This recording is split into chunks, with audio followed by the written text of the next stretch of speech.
오늘 우리 함께 나누실 말씀은 에스라 8장 21절에서 36절까지 말씀입니다. 에스라 8장 21절부터 36절의 말씀 함께 합독하시겠습니다. 그때 내가 아하와 강가에서 금식을 선포하고 우리 하나님 앞에서 스스로 겸비하여 우리와 우리 어린아이와 모든 소유를 위하여 평탄한 길을 그에게 간구하였으니 이는 우리가 전에 우리 왕에게 아뢰기를 우리 하나님의 손은 자기를 찾는 모든 자에게 선을 베푸시고 자기를 배반하는 모든 자에게는 권능과 진노를 내리신다 하였으므로 길에서 적군을 막고 우리를 도울 보병과 마병을 왕에게 고하기를 부끄러워하였음이라. 그러므로 우리가 이를 위하여 금식하며 우리 하나님께 간구하였더니 그의 응낙하심을 입었느니라. 그때 내가 제사장의 우두머리들 중 12명 곧 세레바와 하사바와 그의 형제 10명을 따로 세우고 그들에게 왕과 모사들과 방백들과 또 그곳에 있는 이스라엘 무리가 우리 하나님의 성전을 위하여 드린 은과 금과 그릇들을 달아서 주었으니 내가 달아서 그들 손에 준 것은 이 은이 650달란트요 은그릇이 100달란트요 금이 100달란트며 또 금잔이 20개라. 그 무게는 1000다리기요 또 아름답고 빛나는 금모같이 보배로운 녹그릇이 2개라. 내가 그들에게 이르되 너희는 여호와께 거룩한 자요 이 그릇들도 거룩하고 그 은과 금은 너희 조상들이 하나님 여호와께 즐거이 드릴 예물이니 너희는 예루살렘 여호와의 성전 골방에 이르러 제사장들과 레위 사람의 우두머리들과 이스라엘 족장들 앞에서 이 그릇을 달기까지 삼가 지키라. 이에 제사장들과 레위 사람들이 은과 금과 그릇을 예루살렘 우리 하나님의 성전으로 가져가려 하여 그 무게대로 받으니라. 첫째 달 12일에 우리가 아하와 강을 떠나 예루살렘으로 갈새 우리 하나님의 손이 우리를 도우사 대적과 길에 매복한 자의 손에서 건지신지라.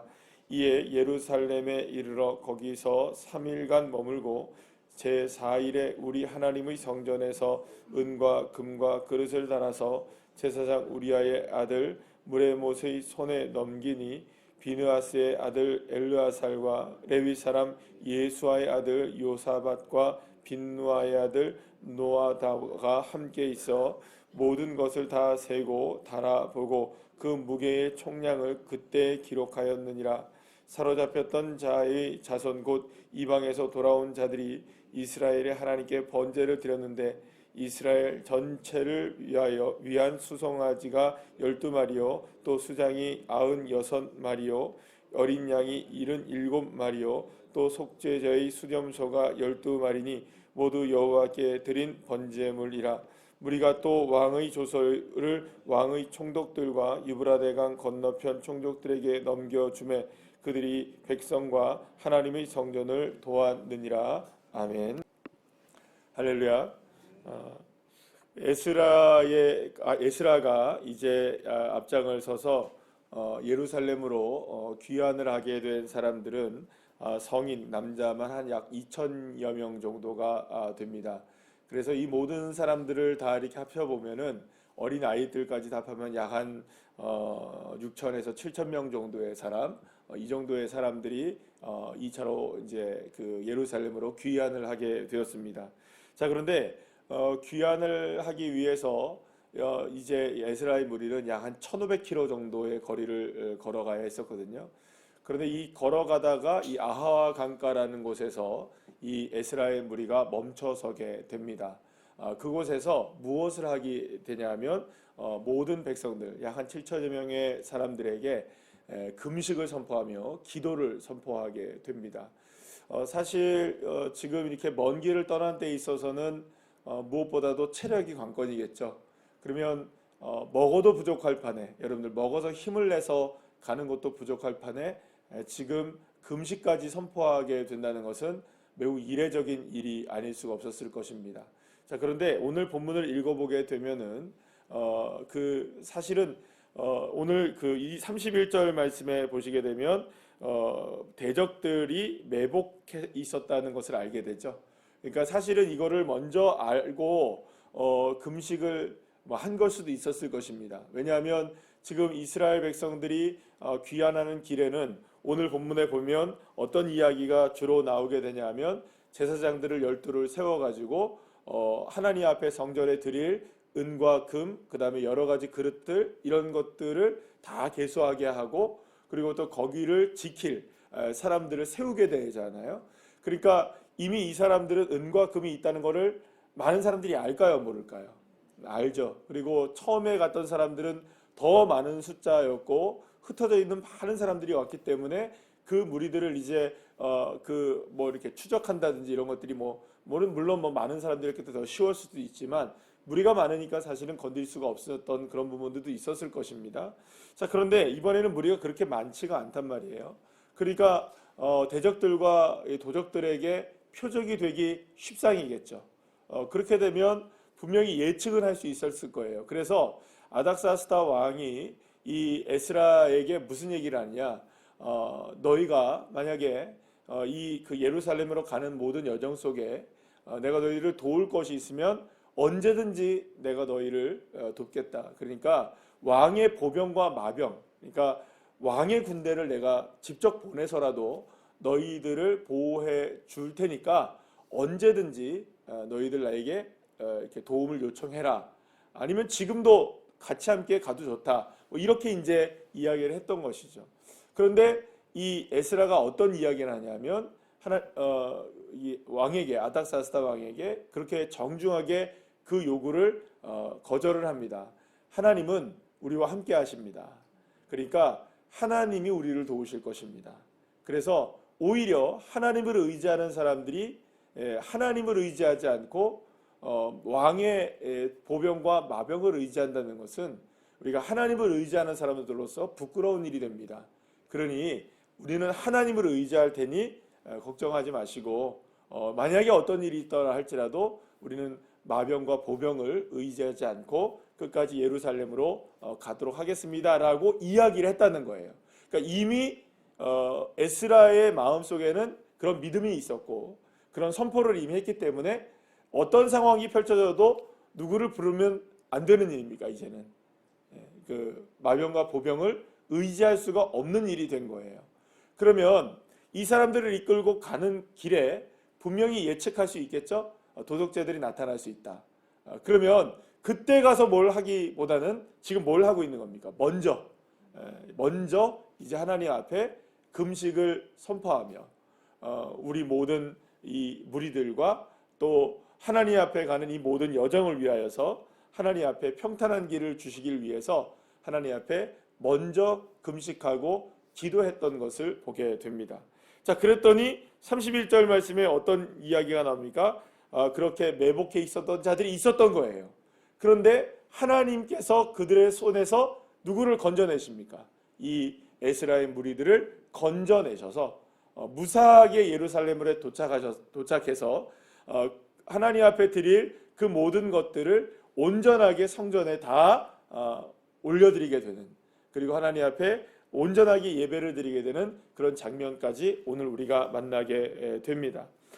사실 오늘 이 본문 말씀에서 우리가 보게 되면 에스라의 믿음과 그것을 함께했던 무리들의 이 믿음이 얼마나 대단한지에 대한 부분들을 알 수 있습니다. 무엇보다 가장 중요한 것은 위험을 알고 있습니까? 모르고 있습니까? 알고 있어요. 그럼에도 불구하고 그 위험을 감수하고서 이들은 다 모두가 다 길을 떠난 거라는 거죠. 사실 저와 여러분이 오늘의 삶 속에서 살아가는 모든 인생 속에서 우리가 앞으로 걸어가는 모든 길이 위험하다고 위험한 일이 있을까요? 아니면은 앞으로 모든 일 속에서 아무런 위험한 일이 우리의 삶 속에서 없을까요?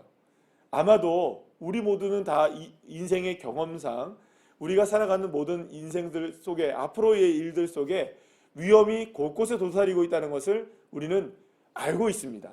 모르시는 분 계십니까? 앞으로 여러분들이 정말 꽃길만 있다고 여러분들 생각하십니까?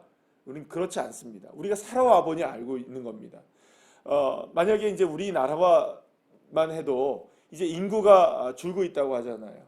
그러면 인구가 줄게 되면 막상 이제 문제가 되는 게 뭐냐면 지난주인가요? 지지난주인가 미국의 어떤 유력 일간지에서 유력 신문 어떤 그 매스컴에서 어떤 이야기를 했냐면 우리나라가 이제 북한에 남침을 당할 것이다. 그러니까 우리가 전쟁이 일어날 것이다. 왜 일어나느냐? 이 문제 뭐 때문에 북한이 우리나라를 침공할 것이냐? 이유가 뭔지 아세요? 인구가 없어서. 군대가 구성이 안 돼서 군인이 없어서 이제 북한이 우리나라를 쳐들어올 절호의 기회가 맞아진다는 거예요. 이제. 솔직히 말해서 핵을 개발하지 않아도 될 정도로 우리나라는 이제 군대가 없어지는 거예요. 이렇게 이게 지금 위기가 옵니까 안 옵니까? 실제로 오는 거예요. 그리고 뭐 언제라 그러더라? 몇십 년이 지나면 2070년인가요? 언젠가 정확하게 제 그 날짜를 모르겠는데 신문을 보니까 무슨 얘기가 나오냐면 그때가 되면은 젊은 청년층이 50대가 된다. 50대가 젊은 청년층이 되고 그러니까 인구의 중간쯤 되는 인원들이 50대가 된다는 거예요. 이거 심각한 일인 거죠. 그리고 여러분들 그거 아시죠? 3050 클럽이라는 게 있어요. 우리나라에, 그러니까 전 세계적으로. 이게 무슨 말이냐면 국민소득 3만 달러 이상, 5천만 명 이상의 국민, 인구. 근데 우리나라는 이미 거기에 이제 무너져 가고 있는 거죠. 심각한 일들이 앞으로 펼쳐진다는 거예요. 그럼 여러분 우리나라가 예측을 하는 거예요. 우리나라가 이제 앞으로 인구를 비롯해서 여러 가지 그것뿐입니까 여러분들? 환경, 오염 뭐 이런 것들로 인하여서 위기가 닥쳐온다고 이야기합니까 안 합니까? 합니다. 그럼 위기가 온다는 이야기를 해요. 그러면 여러분 우리 개인적으로도 보게 되면 뭐 앞으로 우리는 괜찮을 거야. 우리는 인생이 나는 앞으로부터 이제 뭐 꽃길만 걷을 거고 그렇게 우리가 예측을 하면 좋겠지만 나름대로는 살다 보면 이런 일도 당할 수도 있고 저런 일도 당할 수도 있고 아마도 우리의 삶 속에서 그런 일들을 경험할 수 있을 거라는 예측을 하게 됩니다. 또 우리 자녀들이 살아갈 세대들 또 여러 가지의 어려운 일들 생각하면 암담한 일들도 있을 수 있고요. 우리가 예수를 우리가 믿고 있지만 우리가 예측할 수 있는 일들이 얼마든지 있을 수 있을 것입니다. 자, 그럴 때 우리가 해야 할 일은 뭘까라는 겁니다. 우리가 해야 할 일. 그런 모든 일에 우리가 앞서서 우리의 삶 속에 우리의 삶을 이끌어 가시는 분이 누구시냐. 그럼에도 불구하고 하나님은 우리의 삶을 이끌어 가신다. 이 사실을 우리가 온전하게 믿고 우리가 먼저 선제적으로 무엇을 해야 할까요? 하나님을 의지하는 믿음을 가지고 날마다 아하와의 강가에 서서 하나님 앞에 금식하는 믿음을 가지고 주님 앞에 기도하며 주님의 응답하심을 얻기 위해서 날마다 기도하는 저와 여러분이 되어야 할 것입니다. 방법이 없어요. 어떤 길이 있을까요? 이 문제를 어떻게 우리가 해결할 수 있을까요? 이 문제를 우리가 어떻게 헤쳐나갈 수 있을까요? 하나님을 의지할 수 있는 것밖에 없는 겁니다. 주님의 길밖에 없는 거예요. 주님을 의지할 수 있는 방법밖에 없는 겁니다. 그래서 오늘 에스라가 아하와 강가에서 금식을 선포하며 기도했던 이 기도는 위기 속에서 기도를 하는 거거든요. 그러면 오히려 한번 생각해 보십시오. 위기는 곧 무엇이 됩니까? 하나님 앞에 엎드릴 수 있는 기회가 될 수 있다는 것이죠. 그러니 저와 여러분이 오늘의 삶 속에서 하나님 앞에 무엇을 할 수 있는 기회를 얻게 되는 걸까요? 무엇이라고 생각해야 될까요? 위기구나. 이거 어려움이구나. 이거 어떻게 헤쳐나가지? 걱정과 고민과 근심이 될 수 있겠지만 이 상황에서 우리가 할 수 있는 것은 딱 하나입니다. 기도할 수 있는 기회로 삼으시고 주님 앞에 나아가는 기회로 삼으시고 우리 모두가 다 함께 그렇게 기도해야 되는 겁니다. 우리가 그래서 오늘 21절 말씀에 뭐라고 이야기하냐면 우리 하나님 앞에 스스로 겸비하여 이렇게 스스로 겸비한다는 건 뭘까요, 여러분들? 스스로 겸비했다. 속된 말로 하면 뭘까요, 여러분들? 알아서 기었다는 겁니다. 알아서 기었다는 거예요. 누구 앞에? 하나님 앞에 알아서 했다는 겁니다. 하나님 앞에 이 모든 일 속에서 누가 하라고 하는 게 아닌 거예요. 누가 하라고 해서 이 에스라가 하나님 앞에 누가 하라고 해서 한 거 아니에요. 하나님께서 원하시는 게 이거겠구나. 스스로 겸비한 겁니다. 스스로 겸손하게 하나님 앞에 먼저 무릎을 꿇고 기도를 시작하고 금식을 선포했던 거예요. 그럼 여러분 여기서 보세요. 에스라는 어떤 사람입니까? 지금 이 7천의 무리 중에 지도자죠. 지도자가 뭘 해야 됩니까, 여러분들? 무릎을 꿇고 기도해야 됩니다. 그리고 그 선포에 따라서 뭘 해야 될까요? 백성들은 7천의 사람들은 함께 해야 하는 것이죠. 그럼 여기서 생각해 봅시다. 7천 명의 모든 사람들이 스스로 겸비한 걸까요? 그런 건 아니에요. 7천의 사람들이 모두가 다 스스로 겸비해 나간 건 아니었어요. 그러나 에스라가 스스로 겸비해 나갈 때 그 모든 무리가 뭘 한 겁니까? 함께 동참해 준 겁니다. 여러분 이렇게 해서 공동체가 이루어지는 거예요. 그리고 그 가운데 어떤 사람들이 있느냐? 오늘 본문에 보시게 되면 아주 중요한 부분들을 이야기하고 있어요. 그러니까 오늘 21절에서 그렇게 금식을 선포해서 31절에서 하나님의 도우심이 있기까지 그 안에 무엇이 있습니까? 여기에 방금 말씀드린 대로 12명의 제사장들을 세워서 여기서 오늘 무엇을 하게 하냐면 29절 말씀에 한번 읽어보시죠. 너희는 예루살렘 여호와의 성전 골방에 이르러 제사장들과 레위 사람의 우두머리들과 이스라엘의 족장들 앞에서 이 그릇을 달기까지 어떻게 해요? 삼가 지키라 이렇게 얘기해요. 지금 굉장히 중요한 사명을 주고 있죠.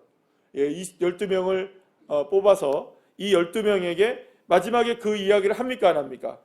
나중에 결국에는 보게 되면 32절 이후에 보게 되면 34절에 그 모든 것을 달아보고 다 기록해서 어디에 다 집어넣습니까? 성전 다 집어넣습니다.